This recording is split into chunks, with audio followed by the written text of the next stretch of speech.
for a long time. Our next guest was the Facebook for a whopping $3 billion. He's since turned his attention to the defense sector with his new company, Anduril. The company says it intends to develop cutting-edge AI capable of adapting to ethical and geopolitical realities.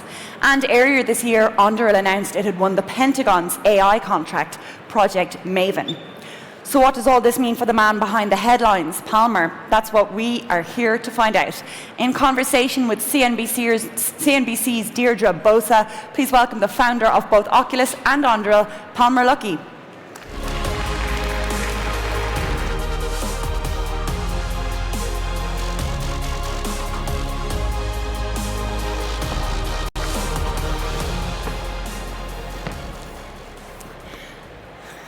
Hello, everyone. I'm very happy to be back, and I want to jump right into this because I've already interviewed you today, Palmer, and we had 8 minutes on CNBC, and we probably could have gone for like 30 minutes very easily. So now we're going to go for 18 minutes easily. 18 minutes, and there's a lot of ground I want to cover, but Palmer so kindly agreed to talk to us from the very beginning because I'm sure there's a lot of entrepreneurs out there who want to know sort of about your journey. Was Oculus your first business? Yes. Aside from fixing computers and stuff when I was younger. So I work in the defense space right now. I build artificial intelligence and autonomous systems for Department of Defense and for US allies. But my first business that you're talking about was Oculus VR, which is a virtual reality company that I started myself when I was living in a camper trailer. And which was famously acquired by Facebook for $2.3 billion. The company, not the camper trailer, yes. Yeah. There you go. And you were there for 3 years, and I tried to be sensitive earlier. I said, Palmer on TV, I said, Palmer, you left after 3 years, at which point you said, let's not be polite here, said you were fired. Oh, yeah, I'm always very clear. People like to say, well, when you moved on, I said, no, I was fired. And they say, well, when you left, I said, no, I was fired. And when I die, I expect people to say that I die, not that I moved on or passed on or, it went to a better place. No, I'd be dead. Fair enough. Okay, well, and you rarely get this kind of candid talk from people, especially on TV, so I appreciate that. I can already tell that our audience appreciates that, but let's go back a little bit to when, Zuckerberg, was it him specifically that became interested in your company, how it came to be that he actually acquired you guys, what that was like for you. How old were you at the time? Sure, so I was 20 at the time, so I'm 26 now, so foot in the grave. And back then, I was, we were working on virtual reality. We had shipped our DK1, which was our first development kit. We were getting ready to ship our second development kit. And I think Facebook was one of the first companies to come in and look at what we were doing and kind of buy into our crazy vision that virtual reality was not just the next major medium, that it was the final medium, that it was the final platform. That once you perfect virtual reality and once you perfect the augmenting of vision, that you don't really have something that replaces it down the road, except for perhaps direct telepathy or things like that, which you could argue are even a form of VR. Okay. You could argue it.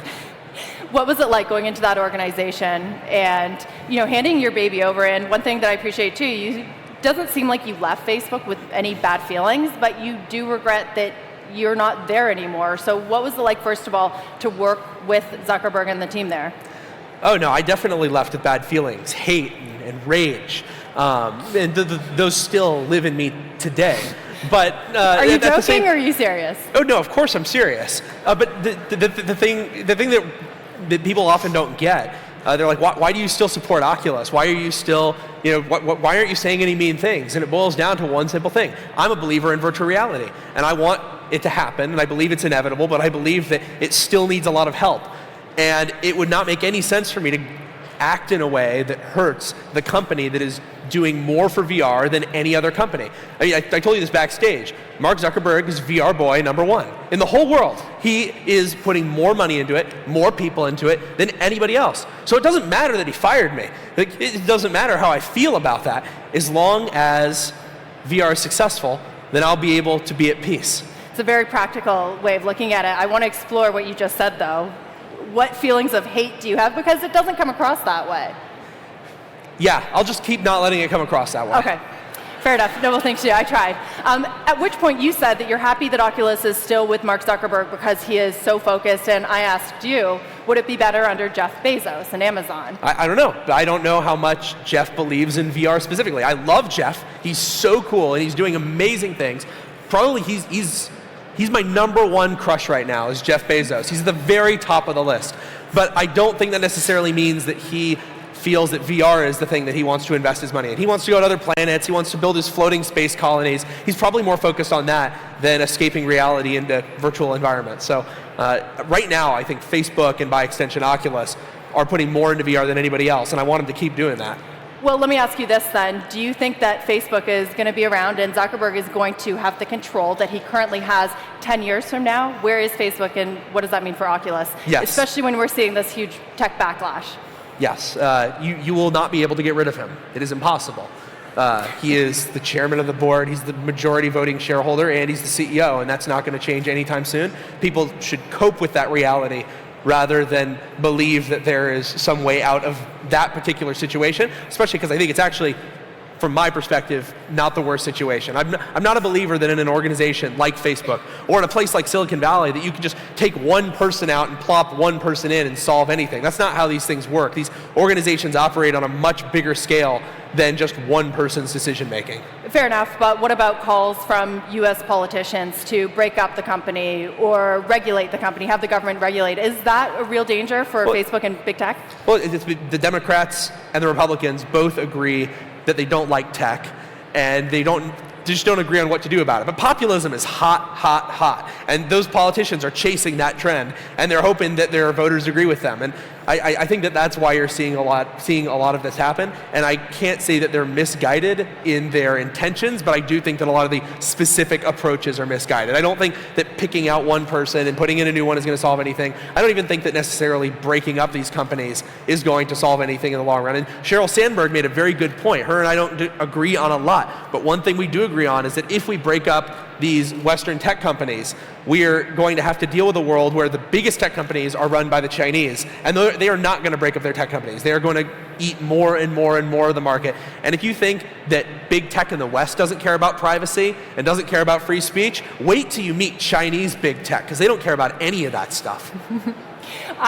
We are going to explore this. One last question on Facebook, and then let's move on. Do you think that that's a real threat, though, that they could be broken up? You said that this is, bipartisan issue. You've got the left and the right both looking at this, but you don't seem too concerned by it. Antitrust law is really specific right now. It has to cause a monopoly has to cause not just consumer harm, but financial consumer harm. It has to cause greater cost to consumers. And there's not a lot of precedent that says that harm can be in other forms, like limitations on speech or influence on elections. It's pretty specific. It has to be a clear harm to the cost to the consumer. And right now, I don't think that it's likely that anyone's going to be able to make the argument that it meets that bar. So barring a change in the law, what it is what it is. Okay, let's talk about what you just hit on, is this sort of, I think you're getting at the tech race between China and the US. Your new business, Anduril, is one of the very few startups focused on defense. Yes. It's a touchy place to be. We see that in big tech. Google sort of walking back plans, seeing backlash from its employees. Amazon seeing backlash over its facial recognition technology and government contracts from its own shareholders. Why did you choose this field? It feels like a very difficult one. Here's why I chose this field. So, I work for the military, and I'm very proud of it. I think that the West has created something incredible. We've had a period of unprecedented peace, unprecedented human rights, and it's not perfect, but it's better than anyone else has ever had. And so the US and its allies are tasked with protecting that. China does not like it. Russia does not like it. They would love to disrupt the balance of power. And I became terrified over the years of a weird dynamic that's playing out in the West. All of the big defense companies that do defense work unapologetically, Northrop Grumman, Lockheed Martin, Raytheon, those guys are very good at making fighter jets, submarines, aircraft carriers, iterative stuff. They are not good at artificial intelligence or computer vision or sensor fusion. It's just not what their talent is. And then on the other side, you have the big tech companies, and they'd have all the talent in this space. I mean, big tech, and then I guess all the other little companies that are doomed to be absorbed by big tech. That's where all of the talent is on these types of technologies. But those people refuse to work on national security problems, partly for ideological reasons, partly because it makes it harder for them to play in the consumer space, partly because they're afraid of a tech media that is, by and large, anti-military, and so they stay away from these problems. So who's going to work on these problems? That's why I started this company, because I knew that we needed more companies with smart people and lots of investment working to make sure that Russia and China don't dictate the future of warfare. So they don't dictate the norms behind how artificial intelligence is used, behind how cyber warfare tools are used. But when you look at the bigger picture, and we've talked about this, there's Anduril, there's Palantir, there's SpaceX, which you call accidental government contracts. Right, well, it's worth noting, like, the reason I bring up those two companies, Palantir and SpaceX, if you look at the entire defense landscape over the last 30 years, so more or less since the end of the Cold War, there are only 2 unicorns that have emerged, 2 private companies with a valuation over $1 billion that got that way, doing most of their business in the defense space. Now, what do both of those businesses have in common? We already talked about this earlier. They were both founded by billionaires. They were founded by billionaires who got into the space for ideological reasons. Not because they believed that there was the most money in the space, not because they couldn't work on anything else, because they wanted to work on national security problems, and they had made an enormous amount of money elsewhere, and they were able to apply it. I'm doing the same thing. There's a great joke. What's the best way to become a millionaire doing defense work? That's right, you start as a billionaire doing defense work. And so when I sold my company to Facebook for a few $1 billion, I could have worked in anything. I could have worked in nothing. You didn't have to work. Yeah, I could have just said, I'm just going to start racing Porsches for the rest of my life. I'm going to go hang out in the Mediterranean. I'm on my boat. I'm going to go do something fun like that. But I felt like I'm only 26 years old. I've got a few more years in me of working hard at least. Right. And I felt like I had a responsibility to do something with the money that I had made that would make a difference. And this felt like a place where not enough people were doing their duty. Not enough people understood the problem or how to solve it. And certainly, you feel like this is your responsibility, but the bigger picture, does it feel a little bleak? I mean, it's you, it's Palantir, it's SpaceX, and then you just mentioned China. You've got these enormous giants, Alibaba and Tencent, that are so bleak. Backing. So where does that leave the US versus China in terms of technology and defense? 10 years from now, do you think that things will change? China is way better in innovation in their technology community. If you look at their top defense companies, they're not ones that have been around for 50 or 60 years. It's newer companies. They are very good at fostering innovation and pipelining stuff from the consumer products sector into their military sector. I'm not saying that we need to copy China. I mean, China can just steal technology from any private company they want too. That's the way their laws work. But I'm very terrified because a lot of people in the United States particularly believe that we have some Tony Stark Iron Man lab where all the secret stuff is, and they're just going to bust out the Iron Men when we go to war and we're going to be totally fine. But that doesn't exist. It's not a real thing. There's no real secrets. Meanwhile, China is moving ahead rapidly on artificial intelligence, on robotics, on cyber warfare, on the types of new space applications that are going to define all of those things. And here in the US, we have a few companies trying to do good work, but we're going to have to do a lot better if we're going to keep up. And another big problem that we have in the US is that our investors don't want to invest in defense companies because they look at the problem I talked about earlier. There's only two unicorns. And so if I'm an investor, I'll give you guys some investing advice. Investors say they're looking for new things, but it's not actually true. They want things that are the same in almost every way with a unique twist. They don't want someone who's like a weird, crazy founder with a really wacky idea and also weird funding and also a weird business model. They want like the Uber of X. And so if you're an investor doing pattern matching, it's reasonable to say, well, there's literally only 2 unicorns in the whole defense space in 30 years. Why would I invest in you knowing that you're probably just going to be one of the many to hit the cutting floor? So why don't you use your money to identify startups in this space or encourage? We had Y Combinator up here the other day, and they said that what our request for startups is this time? Government 2.0. Why don't you do something like that and try and encourage more in the space? So I am doing that, but it's mostly behind the scenes. I'm not a very good investor, so I'm not out there directly doing this. I'm running my own company. So we're building autonomous drones and autonomous sensors for DoD, DHS, and NATO allies. And that's been a lot of fun. I think I'm good at it. But I've also been working with a lot of the firms that are in Silicon Valley and beyond to help them understand the opportunity that it's in defense and also the duty that they have to make sure that defense companies are able to get the funding that they need. And so some of that is my money. Most of it is other people's money. I help a lot with due diligence too. So VCs will come to me and say, hey, is this company real? Is this good stuff? And I always like to help because I want to make sure that money goes to good things, not bad things. When it goes to bad things, there's less money left to go to the good things. How can you be so certain of good things? This goes back to our Facebook conversation. I think at some point everyone thought that it was a really good thing, and all of a sudden it's interfering in elections. There's all these problems. It's changing the way we are as a society, and I don't want to minimize some of the concerns about surveillance work, what you're doing and what Sure. Amazon is doing with facial recognition. There are real concerns out there from civil liberty groups saying that this could be used in a very negative way. So especially in defense, how do you balance that? And how do you make sure your eye's always on that? So, like, I'm always very conscious of this because I lean libertarian. I'm very worried about building the boot that comes down on my neck in the long run. And so for that reason, like, that's why I'm not working on urban surveillance and on the types. There's kind of two types of camps. There's the camps where what the Chinese are doing, where they're trying to say, I want to understand what every individual person in my country is doing. I want to track everything that they're buying, everywhere that they're going, every vehicle they're using, and I want to tie that to their unique, specific identity. The technology that I'm working on is very specifically not oriented to that. We want to say that person is a threat, but I'm not trying to track what person specifically it is. I know that vehicle is trying to kill me, but I'm not necessarily trying to look up their DMV registration. And so some of this is, from the beginning, just being paranoid about this stuff and making sure you don't build stuff that's the really spooky stuff right from the very beginning. But you're right, there's always unintended consequences. And how can you be so certain? If you're selling something to the government and then they're using it, how can you be certain that they're using it for only good? I'm never certain. But here's what I am certain about. I believe that the United States and its allies are, writ large, one of the most ethical allied sets of governments that's ever existed on the planet. I don't think that they always do the right thing. I think, in fact, they often do very bad things.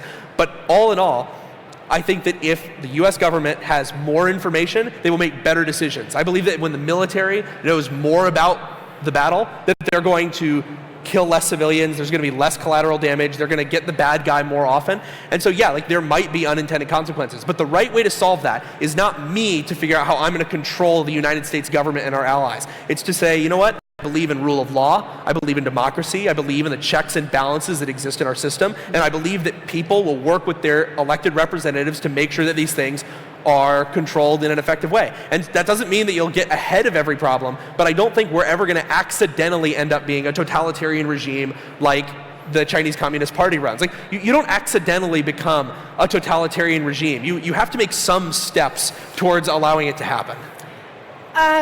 I think you could maybe debate that, and there's you been absolutely books could. written, but fair enough, I'll give you that. But it's interesting because as I've talked to you throughout the day, and it really has been fascinating, you don't shy away from politics, and you haven't, and that's sort of what got you in hot water over at Facebook. So I wonder, is this something that you want to be involved in the future? And I don't know in what capacity, but you talk a lot about the future of America and its allies and your philosophies. I'm waiting to see how things go. I would prefer to never be involved in politics. I think it's really not the thing that I want to be spending my time on. I'd much rather be working on technology. That said, I mean, I gave $10,000 to a pro-Trump group during the 2016 election, and it turned into this huge, enormous thing. I don't want to sound like too much of a rich person, but $10,000 just isn't that much to me. And I think that I didn't realize just how provocative that could be and how upset people can get around this stuff. And call it naivete, call it whatever you want. But I would say most people, if you're doing well in tech and if you're making a difference in the world, probably just keep your politics to yourself and find somebody else to be your champion. Do you regret that? Ooh. I'm in a pretty good place right now. It's pretty hard for me to complain. I like my life. I have a great company. I have great employees. I'm working on a really awesome problem. Like, it's so good. So I'd say no, I probably couldn't regret it. I wouldn't be here if I hadn't had to go through that. And one thing I'll throw out there for fun that Palmer told me as we were walking out stage, it is your one of your unfulfilled dreams to be on one TV show, and that is Survivor. Oh, I didn't know we were going to talk about this, but yes, Survivor is so good. Who watches Survivor? Anybody watch Survivor? Watches Can Survivor? you believe that Devins didn't win? How nuts is that? He totally deserved. He was owning that game. He was playing a perfect idle game. He was controlling the tribal councils, and he lost just like that. Anyway, yeah, I'm going to be on Survivor someday. I have no idea what you're talking about, but one day. Well, they know. They know. All I remember is Richard Hatch. I don't think I've watched or seen it since then, but one day you want to be on Survivor. Why do you want to be on Survivor? Outwit, outlast, outplay, and be the one true survivor. I like it. On that note, please help me in thanking Palmer Luckey, who is fantastic. All right. Thank you. Thank you.